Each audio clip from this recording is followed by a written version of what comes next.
La Bible nous dit que le Seigneur ne sommeille ni ne dort. Et ce qui est merveilleux, on l'a chanté, il est merveilleux. C'est qu'il n'y a pas d'heure pour taper à la porte du Seigneur. Quelle que soit l'heure, quelle que soit la distance, on ne le dérange pas. Parce qu'il ne sommeille ni ne dort. À n'importe quelle heure, l'être humain, on peut se dire, bah tiens, à telle heure, on ne va pas appeler, il est trop tard. Mais le Seigneur, lui, qu'il soit 1 heure, 2 heures, 3 heures du matin, on peut aller dans sa présence. Et il est merveilleux pour cela. Seigneur, je te remercie pour qui tu es. Tu es le Dieu de miracles, tu es le Dieu des prodiges, tu es le Dieu qui transforme les vies, tu es le Dieu fidèle, tu es le Dieu lumière dans les ténèbres, tu es le Dieu qui ne change pas, tu es le Dieu le plus excellent. Je te loue et je te bénis. Que ta parole, Seigneur Dieu, soit proclamée pour la gloire de ton saint nom. Au nom de Jésus-Christ, Amen. Amen. Le titre du message, c'est ressusciter avec Christ. Ressusciter avec Jésus-Christ. Alors, on va faire un peu d'histoire, si vous le voulez bien. Dieu, dans son éternité, a créé des êtres angéliques. Donc, il est avec les anges, il est bien. Le Saint-Esprit, Jésus, il est bien. La Bible nous dit que un jour, il y a un ange. Donc, les anges ont été créés par Dieu. Ils adoraient Dieu, ils étaient soumis à la volonté de Dieu. Dieu dans son éternité. Et un jour, il y a eu un bouleversement. Parce qu'un ange que Dieu a créé a fait rentrer dans son cœur de l'orgueil. Et cet ange-là s'appelait Lucifer quand il était au ciel. Lucifer qui veut dire transporteur de lumière, messager. La Bible nous dit que Lucifer, ce n'était pas celui qui avait des cornes, qui était rouge. Non, c'était l'astre le plus radieux, le plus beau, le plus sage de tous les anges. C'était un très bel ange, qui était fort aussi et puissant. La Bible nous dit qu'il mettait le sceau à la perfection.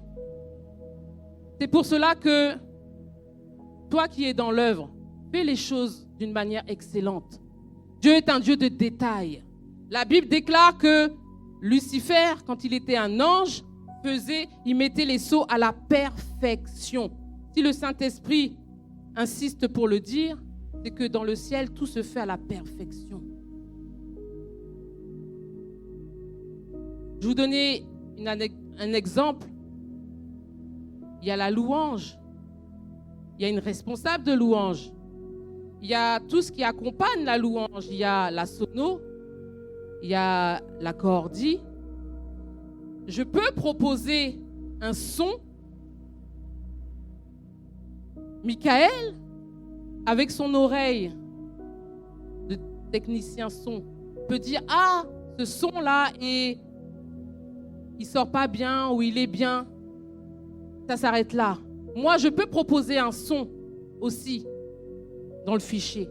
Mais celle qui a la responsabilité d'amener le peuple, qui doit chanter sur le son, c'est la sœur Yolette. C'est elle qui doit décider. À ce son-là, nous, on peut aider, c'est-à-dire qu'on accompagne. Et chaque personne a sa place. Chaque personne a son rôle. Et ça, j'aime ça. Et ce que tu fais, fais-le à la perfection. Si tu aides, aide à la perfection. Et quand il y a des limites, il y a des limites. Prends tes responsabilités dans ce que tu fais. Il le faisait à la perfection. Et un jour, Lucifer a péché contre Dieu. peut le voir, hein, Ézéchiel 28, ici, 28, 15. Tu as été intègre dans tes voies depuis le jour où tu fus créé, jusqu'à celui où l'iniquité a été trouvée chez toi. Par la grandeur de ton commerce, tu as été rempli de violence et tu as péché. Tu te précipites dans la montagne de Dieu, et je te fais disparaître, chérubin protecteur, du milieu des pierres étincelantes. Ton cœur s'est élevé à cause de ta beauté. Tu as corrompu ta sagesse par ton éclat. Je te jette par terre, je te livre en spectacle au roi. Par la multitude de tes iniquités, par l'injustice de ton commerce, tu as profané tes sanctuaires. Je fais sortir du milieu de toi un feu qui te dévore. Je te réduis en cendres sur la terre aux yeux de tous ceux qui te regardent. Amen. Amen. Donc on a cet ange qui est très beau, qui fait les choses à la perfection, qui est le plus sage de tous les anges, qui est le plus beau de tous les anges, là, dans l'éternité. Et un jour, cet ange, Lucifer, transporteur de messages, de lumière, il est en train de se dire, dans son cœur, je suis le plus beau de tous, je suis le plus sage de tous. L'orgueil commence à rentrer dans son cœur. L'orgueil.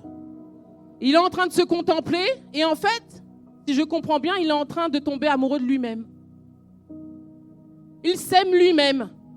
À telle enseigne qu'il se dit, être après Dieu, ce n'est pas suffisant, il faut que je sois à la place de Dieu. Donc qu'est-ce qu'il va faire?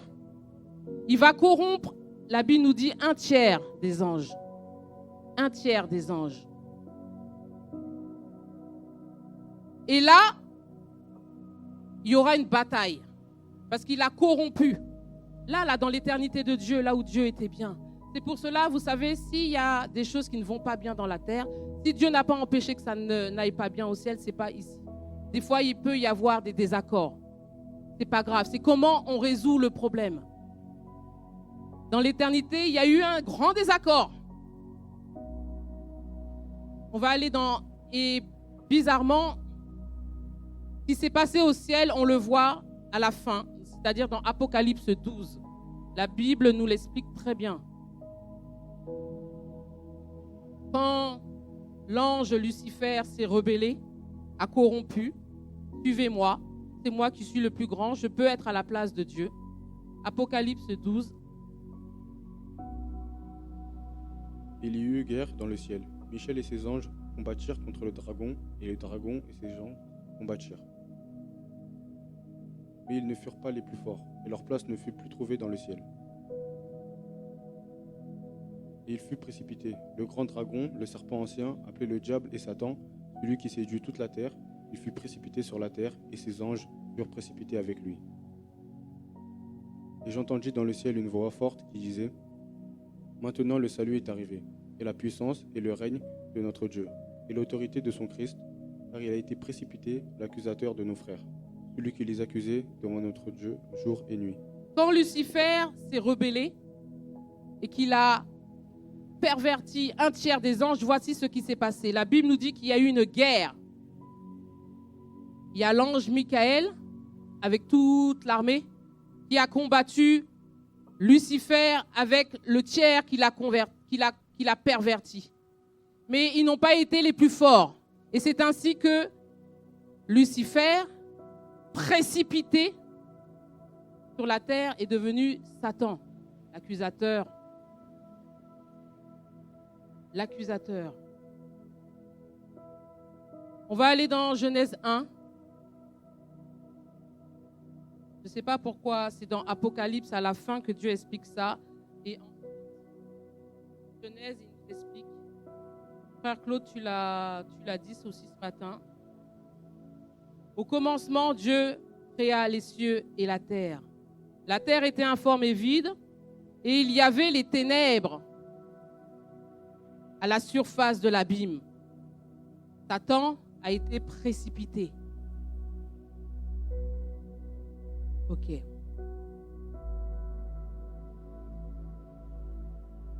Dieu crée, comme tu l'as dit, frère Claude, il crée l'homme, il crée les cieux, la terre, tout ce que nous voyons. Et le diable qui a été précipité sur la terre, c'est fini pour lui. Il n'y a plus de rédemption pour lui. De la même manière qu'il a entraîné avec sa queue dans Apocalypse 12, un tiers des anges, de la même manière, puisque c'est fini pour lui, c'est le feu éternel qui l'attend. Il va entraîner, ce qu'il veut, c'est entraîner toute la terre pour aller où? En enfer, griller en enfer. Sa mission sur terre, c'est d'entraîner tout le monde en enfer, de ne pas que la parole de Dieu soit propagée, pour ne pas que les gens entendent la bonne nouvelle de Christ. Et dès le commencement, dans Genèse 3, le serpent était le plus rusé de tous les animaux. Il va dire à Ève, Dieu a-t-il réellement dit, vous ne mangerez pas de tous les arbres du jardin? Il va commencer à mettre le doute. Voici l'homme et la femme que Dieu a créés, dès le départ, pêchent à cause du diable. Le diable réussit sa mission. Donc Dieu, quand il voit ça, parce qu'il y avait une communion, Dieu venait dans le jardin. Le jardin aujourd'hui se représente ton cœur. Et il venait parler. Dieu aimait parler avec Adam et Ève. Là, Dieu voit qu'il y a quelque chose qui ne va pas là, dans le jardin. Adam à vous, Ève à vous, voici la sentence. L'Éternel dit au serpent, puisque tu as fait cela, tu seras maudit entre le bétail et entre tous les animaux des champs. Tu marcheras sur ton ventre, tu mangeras de la poussière tous les jours de ta vie. Je mettrai inimité entre toi et la femme, entre ta postérité et sa postérité. Elle t'écrasera la tête. Femme de Dieu, Satan ne t'aime pas. Sache-le. Satan ne t'aime pas. N'aime pas l'être humain. Elle t'écrasera la tête, mais le serpent, toi, tu blesseras ton talon. Il peut te mettre des coups, mais tu te lèveras toujours. Tu écraseras sa tête, même si il aura atteint des domaines de ta vie pour te blesser, tu écraseras sa tête. Dans Apocalypse, on revient dans Apocalypse 12, la Bible nous dit qu'il y eut un grand signe qui parut une femme, encore une femme, enveloppée du soleil, la lune sous ses pieds, une couronne de 12 étoiles sur sa tête. Elle était enceinte et elle criait parce qu'elle était dans les douleurs de l'enfantement. Un autre signe, le dragon. C'était un grand dragon rouge, ayant 7 têtes et 10 couronnes de diadèmes. Sa queue entraînait le tiers des étoiles du ciel. Il a entraîné un tiers des anges. Et le jetait sur la terre. Le dragon se tint devant la femme qui allait enfanter afin de dévorer son enfant. Lorsqu'elle aurait enfanté, elle enfanta un fils qui doit paître toutes les nations avec une verge de fer. On parle de Jésus là. Et son enfant fut enlevé vers Dieu, vers son trône. Et la femme qui reste là sur terre là, elle s'enfuit dans le désert où elle avait un lieu préparé par Dieu. Sache que même si tu es poursuivi, attaqué, sache que Dieu a toujours un refuge pour toi, femme de Dieu. Mère qui élève tes enfants. Dieu a toujours un refuge pour toi, même si tu es poursuivi, afin qu'elle y montre pendant 1260 jours. La Bible nous dit, bon là il y a la guerre dans le ciel. Maintenant ça on l'a lu. ils l'ont vaincu. Quand le dragon vit qu'il avait été précipité sur la terre. Vous imaginez ça? C'est-à-dire qu'il y a Lucifer, là, qui était là, tout beau, tout ça. Il y a eu la guerre, il pensait gagner. La Bible nous dit, quand le dragon vit, il a été précipité. Vous prenez quelqu'un, vous le jetez comme ça, là, précipité. C'est-à-dire qu'il a été précipité, jeté hors du ciel. Et il s'est retrouvé, roulé-boulé sur la terre. Il a regardé, il a vu qu'il était hors du ciel. Jeté. Alors qu'est-ce qu'il fait? Dans une rage pas possible, il poursuivit la femme qui avait enfanté l'enfant mâle. Mais la Bible nous dit que la femme, Dieu lui a donné des ailes d'aigle pour qu'elle puisse s'envoler du désert. Dieu a toujours, tu es censé être une femme forte, quelles que soient les circonstances. Dieu va toujours te donner des ailes pour t'échapper vers son lieu, vers un lieu où Dieu va te donner. Et nourri en plus, loin de la face du serpent. Mais de sa bouche, le serpent, il lâche pas. Il va lancer de l'eau comme un grand fleuve sur la femme, comme elle s'est envolée. Et la terre, la Bible nous dit que la terre va secourir la femme. Que toute la création secourt les femmes de Dieu. Le diable va poursuivre la femme, mais Dieu va lui donner des ailes, un lieu où elle va pouvoir se cacher. Et la terre, la création, Dieu mettra toujours quelqu'un sur ton chemin pour venir à ton secours. Alléluia. Voici Satan là est sur la terre avec une rage pas possible. Il sait que la femme va lui écraser la tête, mais que va naître de cette femme celui qui va écraser son royaume. Parce que maintenant que le diable est sur la terre, il y a le royaume des ténèbres et il y a le royaume de Dieu. Donc Satan va chercher à détruire la terre, détruire les hommes. Il va chercher à détruire le plan de Dieu. Il va chercher Jésus. Il va chercher Jésus pendant des années. On ne parle pas de Jésus dans l'Ancien Testament. Voici, il y a la naissance de Jésus. Les rois mages vont le voir et ils vont dire que c'est le roi. C'est lui le roi. Là, Satan dit à ses démons, ça y est, on l'a trouvé. Il est là. Il est né. Qu'est-ce que fait le roi? Va faire assassiner tous les nouveau-nés. Mais Dieu envoie un ange. Lucifer, qui était un ange, messager, transporteur de lumière, a été remplacé par, si je comprends bien, par Gabriel, l'ange Gabriel.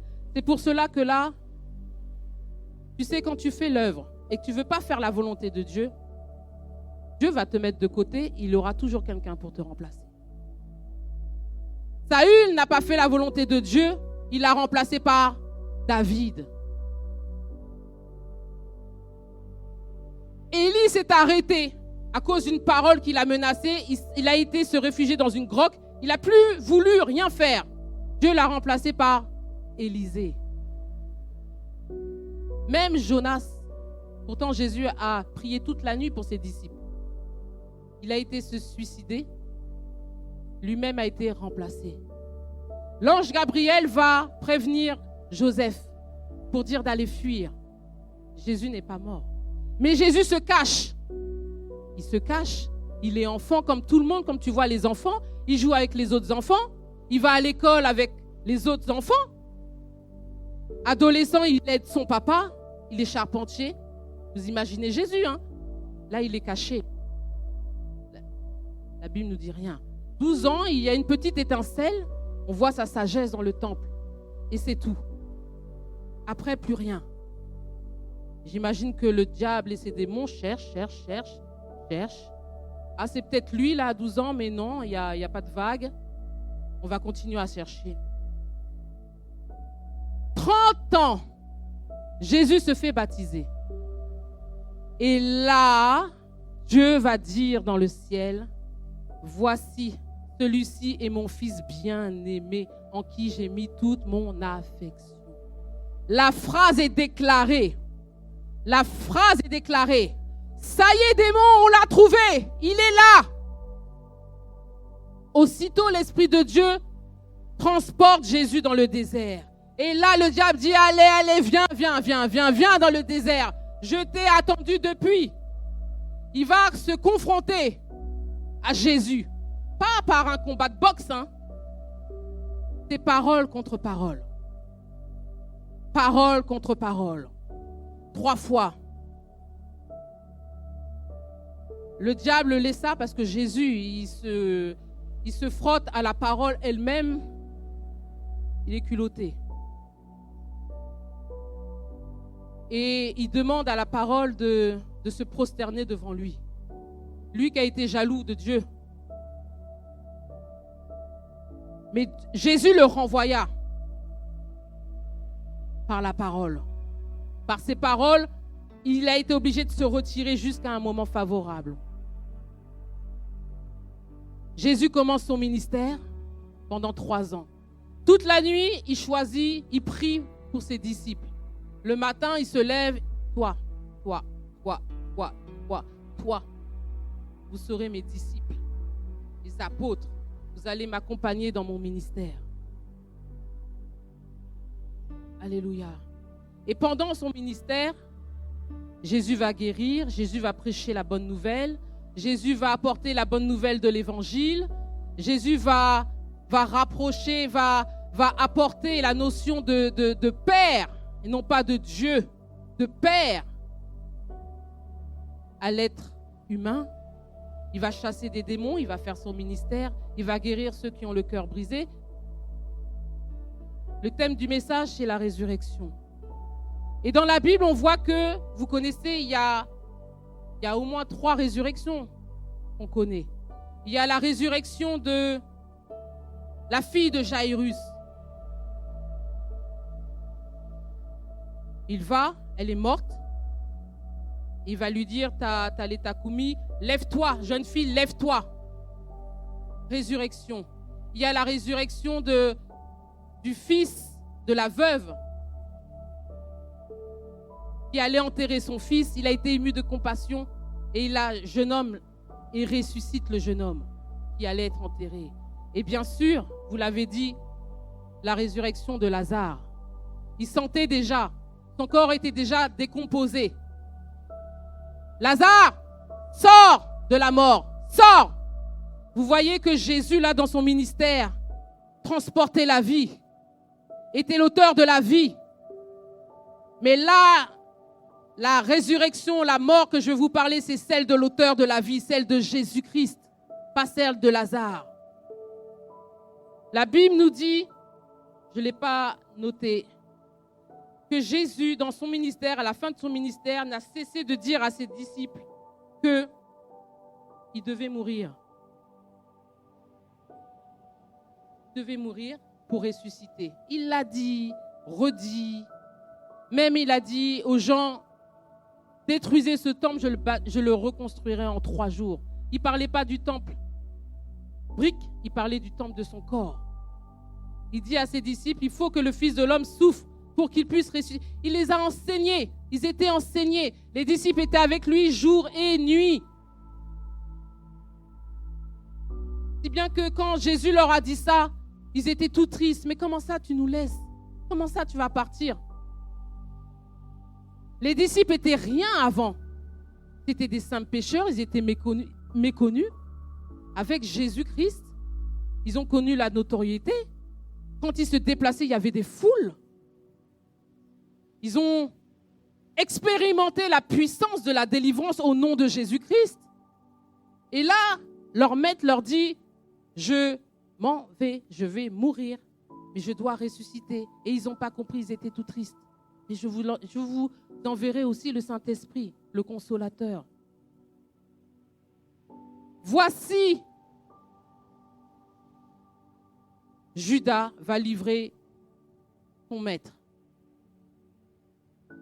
Le jour arrive. Jésus est arrêté. Jésus va être crucifié à la croix. J'imagine le diable là et ses démons en train de crier victoire. Je vous avais dit que je l'aurais. Jésus à la croix ne dit rien. Déjà au jardin de Gethsémani, ça, toute l'Église doit le savoir. Mais je le dis encore, parce qu'on a été enseigné. Le sang de Jésus-Christ a coulé 7 fois. Déjà au jardin de Gethsémani. Il était tellement triste parce que Jésus était à la fois 100% homme, 100% Dieu. Ce que tu peux ressentir, il l'a ressenti Jésus. Donc il était triste jusqu'à la mort. Tellement que des grumeaux de sang coulaient sur la terre. Là, voici le premier combat. Voici le premier bénéfice du sang de Jésus-Christ qui devait couler. Le combat entre la chair et l'esprit.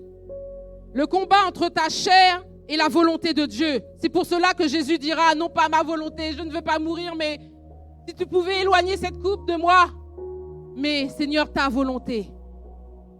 La première effusion de sang. Le combat entre la chair et l'esprit. Si tu te retrouves dans une situation où tu combats, tu n'arrives pas. La première effusion du sang au jardin de Gethsémani, applique-le. Applique-le sur toi. Applique-le sur toi. Deuxième effusion, le dos de Jésus. C'est l'endroit où on porte les fardeaux. On est d'accord? Je t'invite. Il a été fouetté. Son sang a coulé là. Vous savez que Dieu est tellement un Dieu de détails, il ne fait pas les choses pour rien. Son sang a coulé là. C'est-à-dire que vous tous qui êtes fatigués et chargés, venez apporter vos fardeaux à Jésus. Son sang a coulé. Ton sang a coulé sur le... Si tu es chargé, si tu es fatigué par la vie, si tu es... Va dans la présence de Dieu. Son sang a coulé. Applique le sang de Jésus-Christ qui a coulé pour toi. Troisième effusion de sang. On arrache la barbe. Vous savez que pour un homme, la barbe symbolise la dignité, l'honneur. C'est-à-dire que Dieu a pris ta honte. Dieu a pris ta honte, ton opprobre. Si tu as honte, Dieu a déjà pris ton opprobre. Dieu a déjà pris ta honte. Si tu as honte de quelque chose, honte d'un péché, honte, le sang de Jésus-Christ a coulé sur son visage. Et Dieu, en acceptant cela, veut libérer son peuple de la honte. Quatrième, la couronne d'épines. Vous savez, à l'époque romaine, c'était assez barbare. Les épines étaient larges de je ne sais pas combien de centimètres. Ce n'est pas des petites épines qu'on a mis là. C'est enfoncé. Là, il y a la bataille dans les pensées. Dieu est venu que toutes tes pensées soient ramenées captives à l'obéissance de Christ. Là où tu as des pensées de suicide, là où tu as des pensées d'échec, de petitesse, Jésus-Christ a déjà pris tout ça par la couronne d'épines. Transforme tes pensées, transforme ta façon de penser. Le sang de Jésus-Christ a déjà coulé. Il a déjà pris ces pensées-là négatives pour toi. Sois transformé par le renouvellement de l'intelligence. Je parle du sang de notre ressuscité. Je parle de la crucifixion de notre Jésus. Cinquième effusion, les mains percées. Jésus a été cloué. que ça a dû faire mal. Par les mains, tu fais l'œuvre de Dieu. Par tes mains, tu travailles. Par tes mains, il y a l'argent. Les mains de Jésus ont été percées pour que tu travailles. Tu cherches du travail. Dis à Jésus, tes mains ont été percées. Le travail, c'est la santé, nous dit la Bible. Je dois travailler. Seigneur, j'applique le sang de Jésus-Christ sur mes mains. J'ai une entreprise à monter. J'applique le sang de Jésus-Christ sur mes mains. Le sang de Jésus-Christ a coulé sur la croix. C'est pour cela que l'intitulé de ce message s'applique au peuple de Dieu, ressuscité avec Christ. Si Jésus a fait tout cela, c'est pour que tu vives la victoire sur cette terre. Il ne l'a pas fait en vain.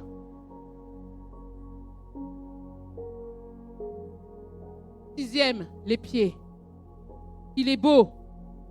Ils sont beaux, les pieds de ceux qui annoncent l'évangile de paix.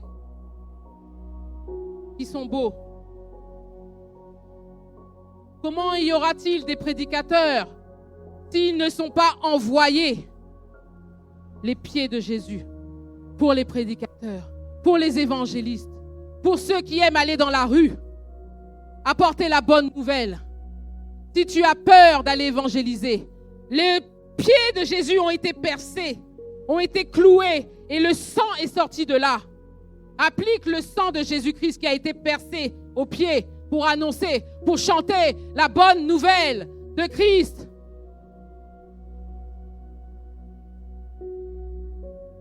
Septième, les côtés. Jésus était déjà mort, notre Jésus avait déjà rendu l'esprit. Mais pour savoir s'il était vraiment mort,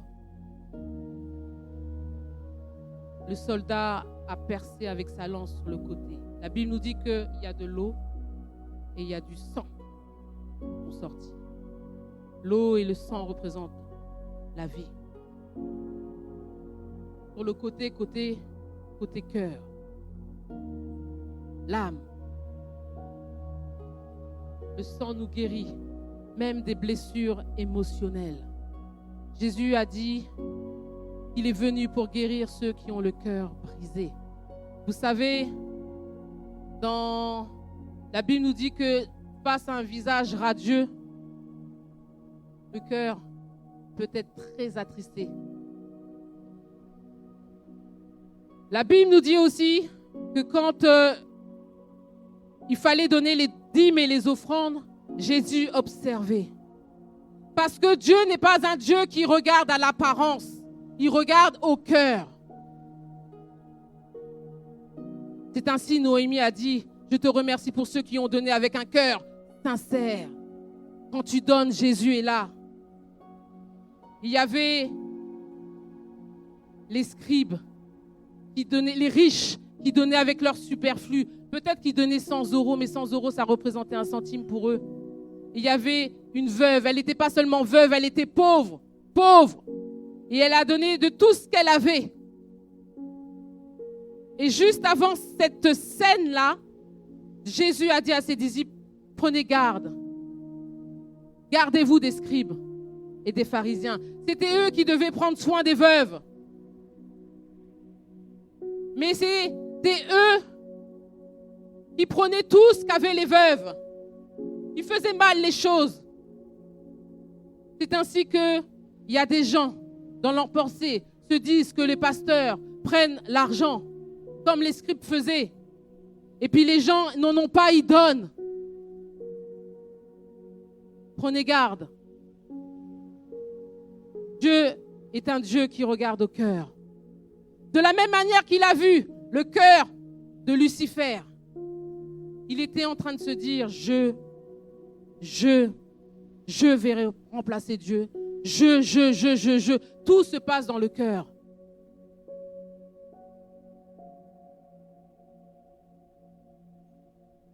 C'est pour cela qu'il est important de nettoyer son cœur.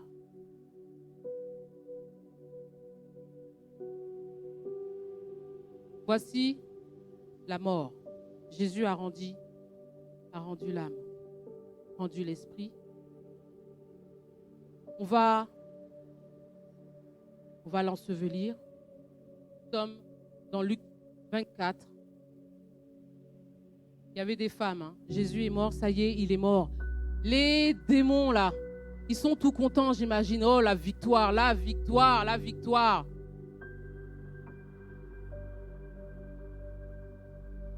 Mais non, non, non. Dans Colossiens, on nous dit qu'il a effacé l'acte dont les ordonnances nous condamnaient. On peut le mettre, Colossiens 2,14. Pendant que Jésus était à la croix, pendant que le diable, je crois, faisait la fête, Jésus à la croix, quand le sang a coulé, je crois que là, le diable et ses démons ont vu quelque chose se passer. Il a effacé l'acte dont les ordonnances nous condamnaient et qui subsistait contre nous. Il l'a détruit en la clouant à la croix. Il a dépouillé les dominations. Donc à la croix, pendant qu'il était à la croix là, il a dépouillé les dominations, la Bible nous dit, les autorités. Il les a livrées publiquement en spectacle, en triomphant d'elles par la croix. Donc pendant que le diable pensait avoir gagné à la croix, ça a été sa plus grande défaite. Mais là, c'est trop tard. Quand on a mis la couronne là, j'imagine que Satan et ses démons ont vu les péchés pardonnés, ont vu des âmes revenir à Christ et être sauvées. Mais j'imagine le spectacle. Mais c'est trop tard, la machine romaine est déjà en route. Il est déjà cloué à la croix. Le sang de Jésus-Christ est en train de parler à ce moment-là.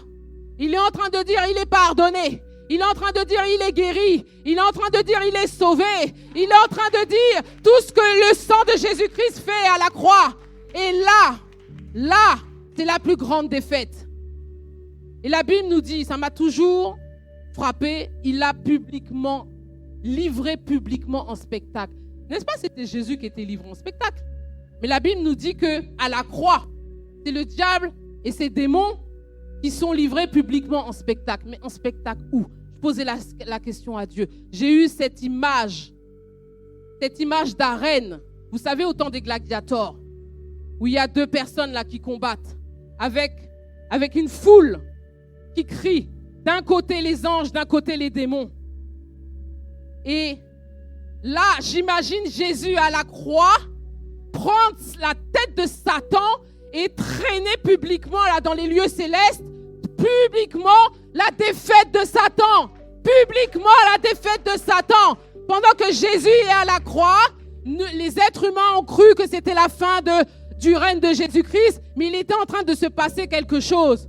Jésus était en train de traîner Satan publiquement en spectacle, en triomphant d'elle à la croix.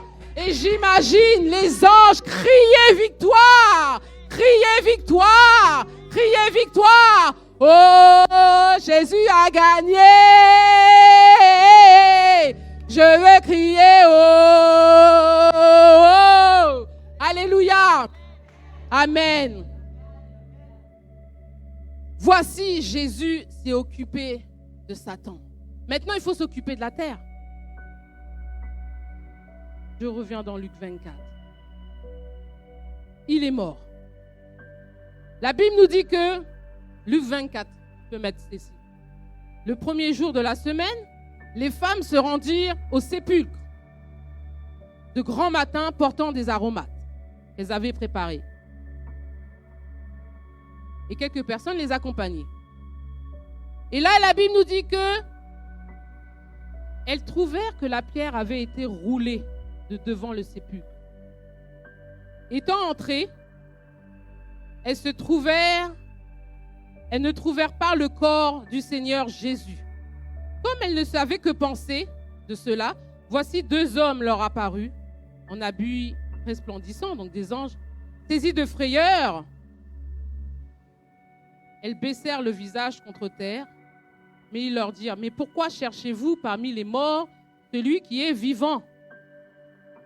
Il n'est point ici, mais il est ressuscité. Souvenez-vous de quelle manière il vous a parlé lorsqu'il était encore en Galilée.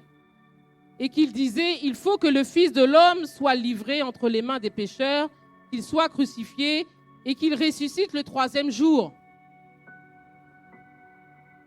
Elles se souvinrent de ces paroles. Et qu'est-ce qu'elles vont faire? À leur retour du sépulcre, elles vont annoncer toutes ces choses aux disciples. Les disciples vont dire que ce sont des personnes, elles sont folles. Pourtant, Jésus leur avait dit qu'il allait mourir et qu'il allait ressusciter. Ils ont complètement oublié. Complètement. Par contre, il y a 2 disciples. Il y a Pierre et il y a Jean qui vont courir quand même pour aller voir. Alors, il y a Jean qui est un peu plus jeune, il va courir plus vite que Pierre. Mais comme Pierre est plus téméraire, Jean va s'arrêter net devant le sépulcre, mais Pierre, lui, va rentrer. Ils vont constater qu'effectivement, le tombeau est vide. Ils vont rentrer, ils vont le dire, mais ça ne fait pas de vague. Pourtant, les disciples ont été enseignés 365 jours fois 3 avec Jésus. Jésus leur a dit, mais ça ne fait pas tilt. Ça ne fait pas tilt. Le jardin de Gethsémani, n'est-ce pas, c'était quelques heures avant l'arrestation. On ne parle pas de... Jésus n'a pas dit ça il y a 3 ans. La veille. Mais ils ont oublié. Les douleurs peuvent te faire oublier la parole de Dieu. Les douleurs, les difficultés de la vie peuvent te faire oublier les promesses de Dieu. Que Dieu ouvre tes yeux dans des difficultés.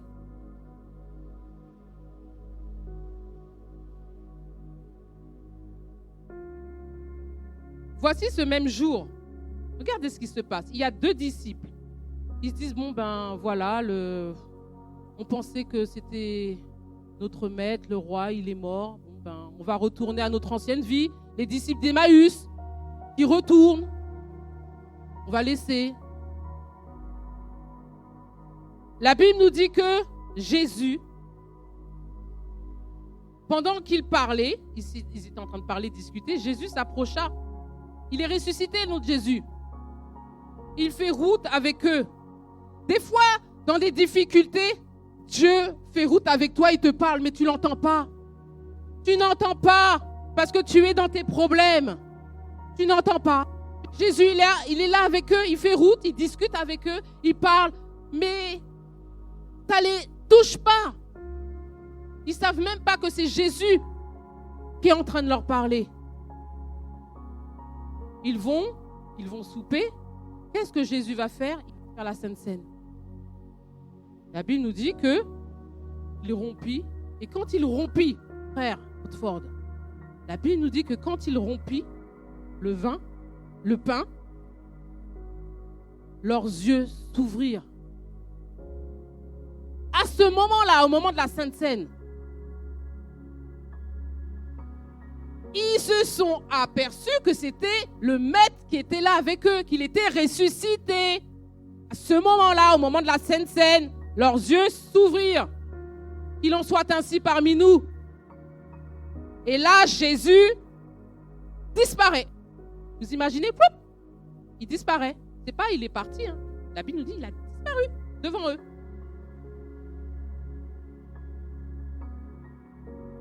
Ensuite, Jésus va, il se présente à ces 12 qui sont perdus, ils sont dans une pièce.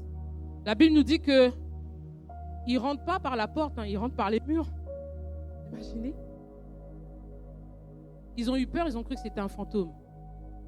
Jésus a dit non, c'est moi, regardez mes mains, touche. Il y a des gens à qui Dieu parle, ils sont incrédules.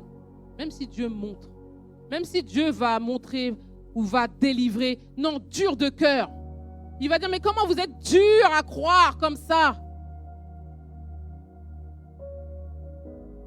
Et laissez-moi vous dire, Jésus est... Bon, pardonnez-moi, je ne suis pas chante. Il est ressuscité, vraiment ressuscité. Alléluia. J'imagine les gens chanter ça. La pierre a été roulée. Mais vous savez que ce n'est pas pour faire sortir Jésus. Est-ce que vous le savez ça? Jésus a défié les lois de la pesanteur. Jésus, quand il est ressuscité, Il n'avait pas besoin de la pierre pour sortir.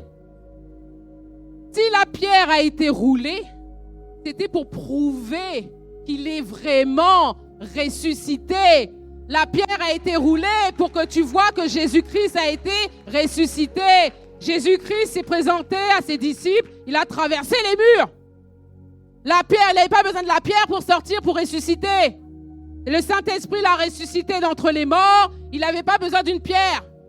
La pierre a été roulée pour nous, pour constater sa résurrection.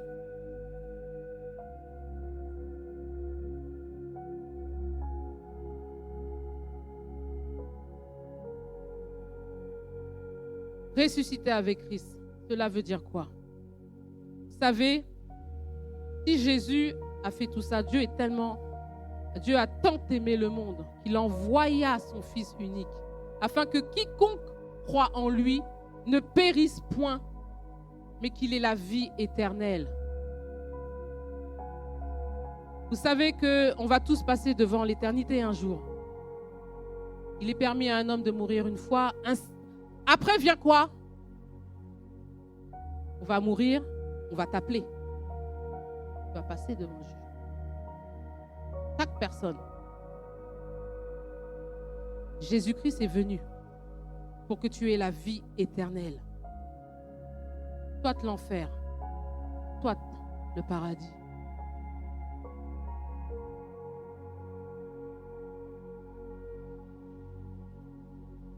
Vous savez, là, on est sur cette terre.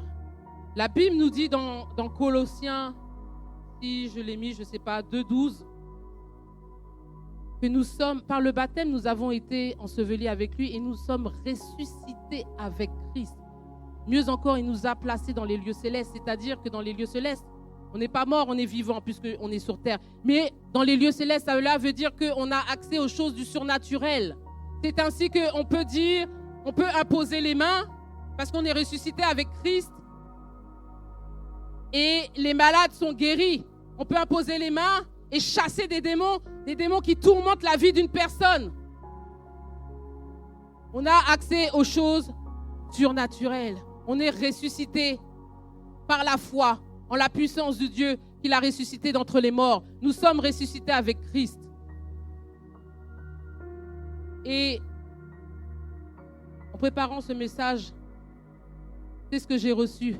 Dis-leur ils sont ressuscités. Nous sommes ressuscités avec Christ. Le sang de Jésus-Christ a coulé sur la croix. Le sang de Jésus-Christ a coulé tant de fois. Tu es ressuscité avec Christ. Tu as des problèmes dans tes pensées. Tu as des problèmes d'échec. Tu as des problèmes tu as des tentatives de suicide. Le sang de Jésus-Christ a déjà coulé pour toi. Le sang de Jésus-Christ a déjà coulé pour toi. Tu as peur d'apporter l'évangile. Tu as peur d'apporter ton témoignage. Tu as peur d'apporter la bonne nouvelle. Le sang de Jésus-Christ a déjà coulé aux pieds de Jésus-Christ.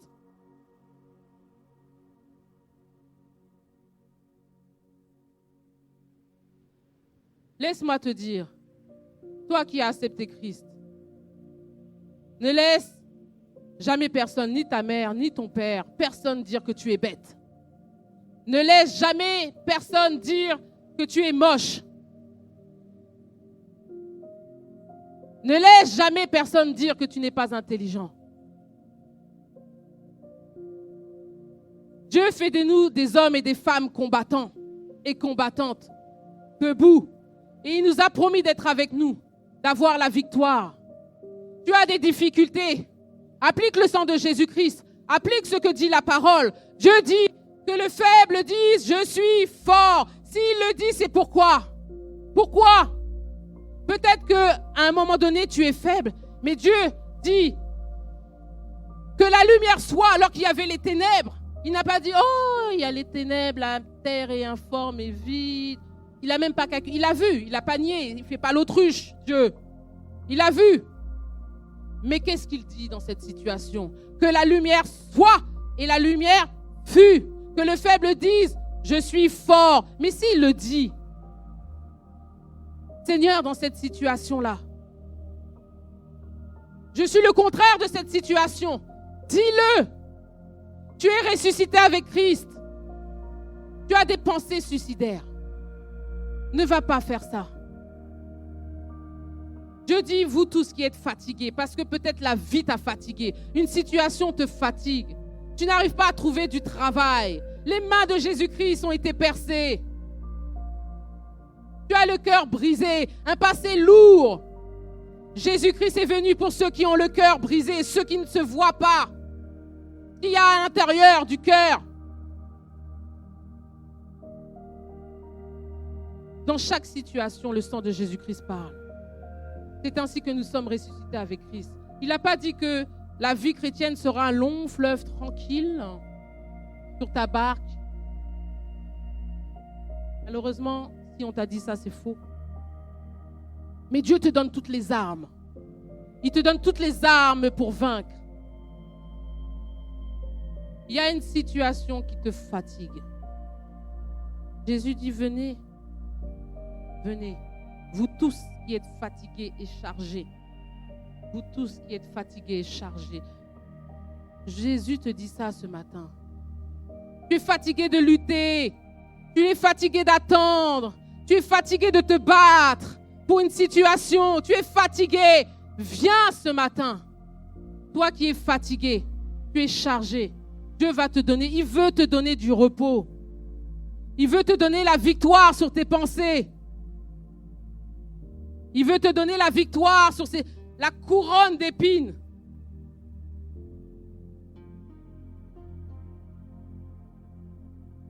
Ton dos est courbé.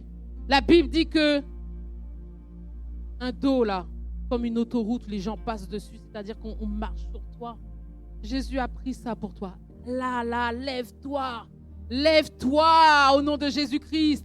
Lève-toi. Moi, j'ai été dans cette situation où j'ai été par terre, où le diable dansait sur moi après m'avoir séduite. Il dansait sur ma tête, toute seule, dans les ténèbres, à terre.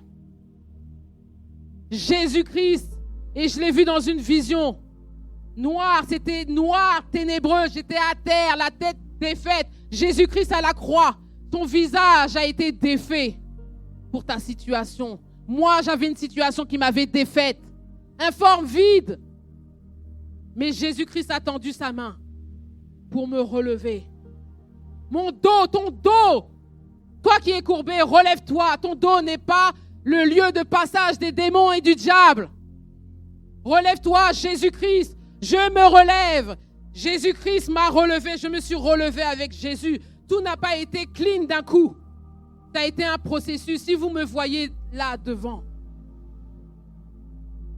ce n'a pas été toujours comme ça. Un jour, j'étais à terre. Un jour, mon dos a servi de piste de danse au diable. Laissé pour compte. J'ai voulu me suicider. Je vous dis, j'ai voulu me suicider tellement je ne dormais pas la nuit. La situation était tellement lourde dans ma tête. Si c'est comme ça, à quoi ça sert? Mais, chrétienne qui avait abandonné Christ, n'avait laissé Dieu, je n'avais pas la paix intérieure. Je pensais trouver la paix dehors, dans les boîtes. Qui a entraîné le péché. Ma vie complètement dévastée. On perd le mari, on perd son foyer, on perd son travail, tes repères, on perd tes amis. Tu te trouves à terre seul. Tu n'as plus de sens. Et ce jour-là, insomnie sur insomnie, je ne dors pas. Je ne dors pas. Tête lourde, problème sur problème. Argent, travail, familial.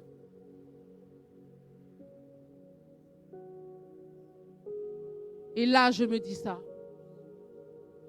J'avais un point, mais ce n'est pas une parole en l'air, un point. C'est-à-dire, c'est comme s'il y avait un couteau là, le couteau de la douleur qui était là en permanence et ça faisait mal. Je respirais, ça faisait mal. Un point. J'en pouvais plus. Et ce soir-là, à 3h, il y a Noémie qui est toute petite, 5 ans, 4 ans, se réveille. Maman, j'arrive pas à dormir. Je crois fermement que c'est Dieu qui l'a réveillée.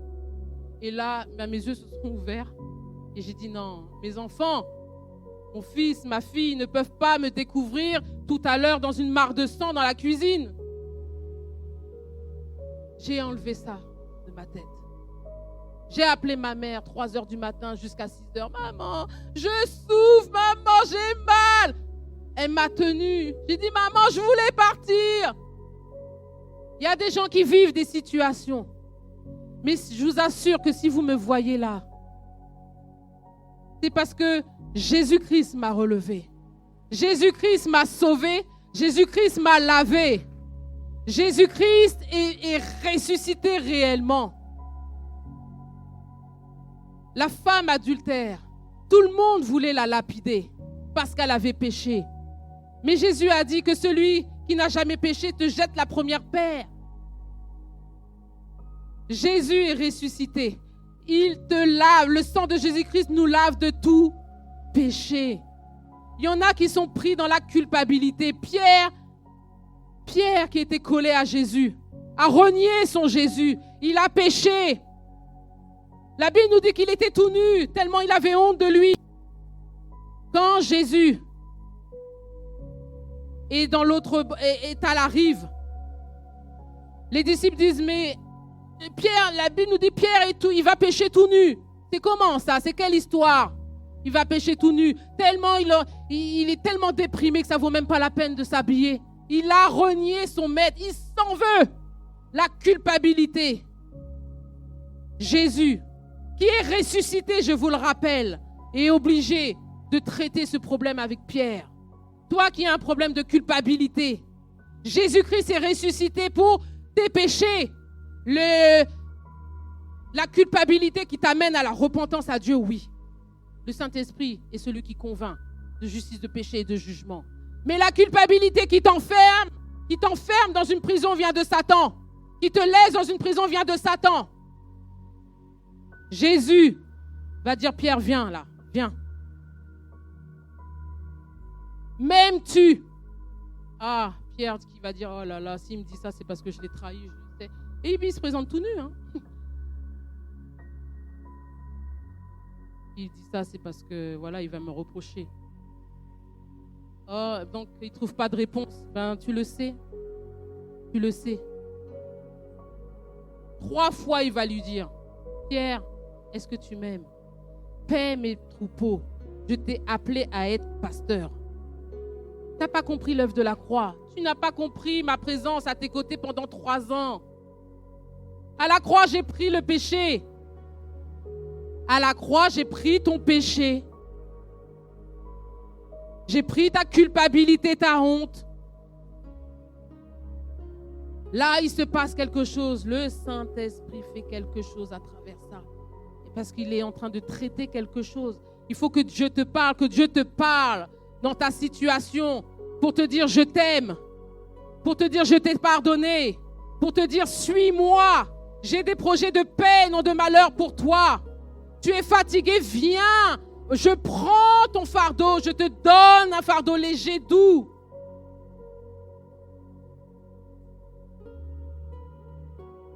Il n'y a pas de problème sans solution. Ça peut prendre le temps, mais il y aura toujours une solution. De la même manière que le soleil se couche, il se lève. Il y a toujours de l'espoir avec Dieu. Jésus-Christ est ressuscité, si bien que ce Pierre qui était culpabilisé tout nu, qui était culpabilisé, qui ne savait pas quoi faire, qui était enfermé dans sa culpabilité, ce même Pierre-là, après que Jésus ait traité ce problème-là, il y a des problèmes là, de culpabilité intérieure là, que le Saint-Esprit doit traiter. C'est ce Pierre-là qui a de l'assurance et qui va dire à ce paralytique, au nom de Jésus-Christ, Lève-toi et marche. Ce même Pierre-là qui était culpabilisé. Que Jésus parle à ton cœur. Que le Saint-Esprit touche son cœur. Que le Saint-Esprit touche ton cœur ce matin.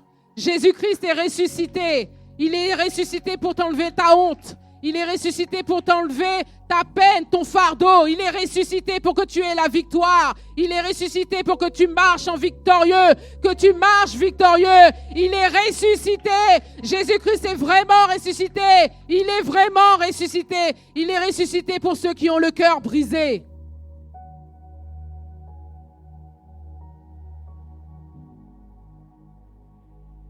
Tu es intelligente, Noémie. C'est ta nature.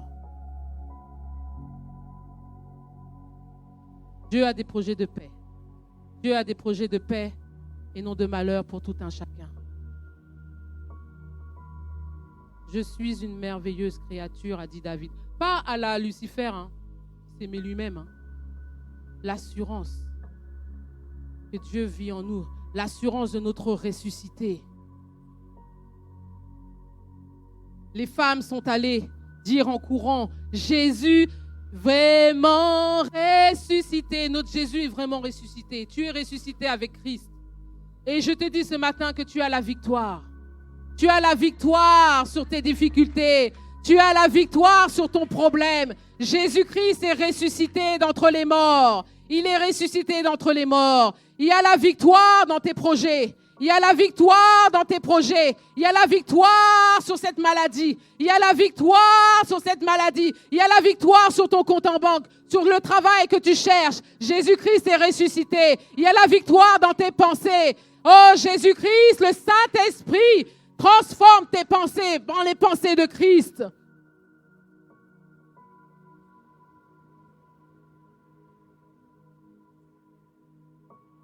Seigneur,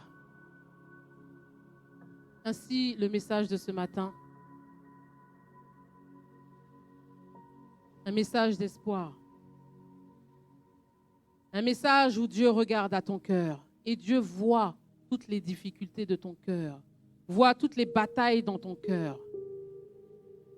Si tu as un combat entre l'esprit et la chair, le sang de Jésus-Christ a coulé au jardin de Gethsémani.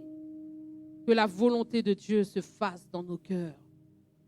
Que le moi, le je, le moi, le je, le moi, le je s'efface et se taise à tout jamais dans nos cœurs pour faire la volonté de Dieu.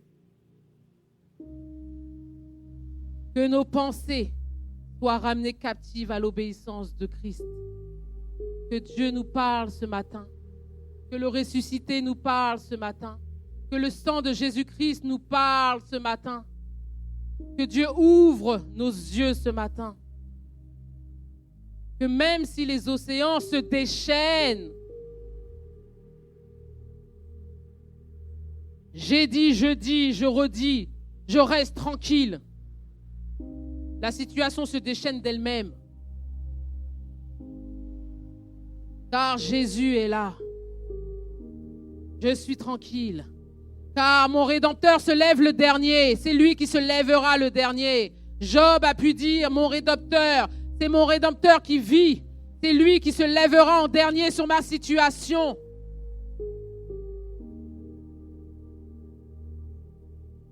Ton dossier est bloqué. Dossier du travail bloqué. Applique le sang de Jésus-Christ qui a coulé précisément dans les mains de Jésus.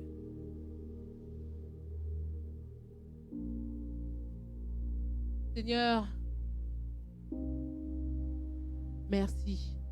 Parce que oui, à ta sainte scène, Seigneur, tu as dit que nous devons faire ça pour rappeler, Seigneur Dieu, ce pourquoi tu es mort. La défaite de Satan, la victoire pour ceux qui sont en Christ. Nous sommes ressuscités avec toi.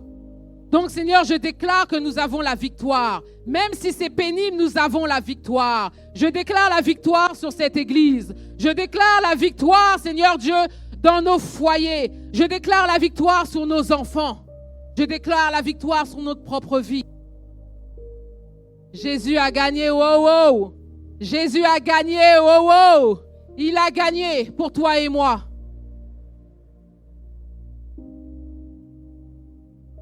Est-ce qu'il y a des ressuscités ce matin? Est-ce qu'il y a des ressuscités ce matin? Est-ce qu'il y a des ressuscités ce matin? Lève-toi, lève-toi, lève-toi. Est-ce qu'il y a des ressuscités vivants ce matin? Armés du sang de Jésus-Christ, armés par les anges de Dieu, armés par les paroles de Dieu dans ta bouche. Est-ce qu'il y a des ressuscités ce matin? Alléluia, alléluia. Je veux que tu dises haut et fort que Jésus-Christ est ressuscité, que tu es ressuscité. Tu n'es pas mort dans ta situation. Le diable est un menteur. Je veux que tu élèves la voix pour dire que Jésus est ressuscité. Jésus-Christ est ressuscité pour cette église. Jésus-Christ est ressuscité pour moi et mes enfants. Jésus-Christ est ressuscité pour chacun d'entre nous. Le diable a pu marcher sur ton dos. Le diable a pu rire sur ton dos. Mais au nom de Jésus-Christ, lève-toi et marche. Lève-toi et cours pour le Seigneur. Jésus-Christ a pris ta honte et ta condamnation. Jésus-Christ a pris ma honte et ma condamnation. Mon Jésus est vivant. Mon Jésus se lève en dernier pour ma situation. Vive le sang de Jésus-Christ qui a coulé à la croix. Vive l'œuvre de la croix. Vive l'œuvre de la croix qui a réduit Satan à la honte, qui a réduit Satan à l'échec. Je veux proclamer que Jésus-Christ est ressuscité. Je veux proclamer que Jésus-Christ est ressuscité sur ma situation. Sur ma situation. Jésus-Christ est ressuscité. Je suis ressuscité. Oh, Satan, tu n'as pas le dernier mot sur nos vies. Je viens proclamer que Jésus-Christ est ressuscité. Alléluia! Est-ce qu'on peut crier comme les anges? Jésus est ressuscité! Plus tu cries, ta situation change. Plus tu cries, ta situation change. Alléluia! Dieu donne du sens à ta vie. Alléluia! Que le Seigneur vous bénisse. Que le Seigneur nous bénisse. Que le sang de Jésus-Christ parle, parle, parle, parle, parle. Et que tu puisses parler la parole de Dieu. Dans le nom de Jésus-Christ. Alléluia. Amen. Amen. Guerrière. Vaillante. Intelligente. Soldat de Dieu. Alléluia. Travailleuse pour le Seigneur. Femme de Dieu. Homme de Dieu. Au nom de Jésus-Christ. Amen.